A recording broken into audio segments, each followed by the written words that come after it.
crois qu'en fait j'ai toujours fait de l'autoportrait, enfin, parallèlement au portrait.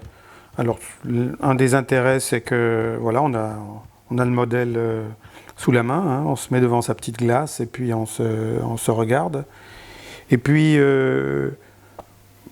moi j'ai pas peur de m'abîmer, j'ai pas peur de maltraiter mon image, alors que l'autre j'ai l'impression qu'il y a un peu plus de timidité ou de respect.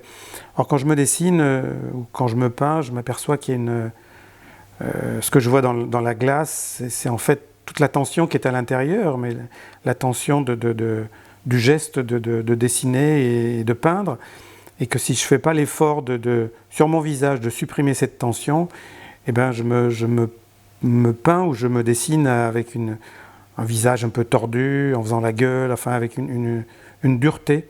Et ça, d'autant plus dans les choses anciennes. Dans les autoportraits récents, je pense que alors, est-ce que c'est plus apaisé? Mais je trouve beaucoup moins bon, je ne sais pas s'il faut appeler ça de la radicalité qu'il y avait dans les anciens autoportraits, mais tout étant beaucoup plus en nuances psychologiques. Donc je pense qu'il y a aussi un parcours, on ne se voit pas de la même manière à 65, 70 ans qu'on se voit à 30 ans. Et puis je pense que quand on se peint et qu'on se dessine, là aussi c'est un exercice qui est encore différent.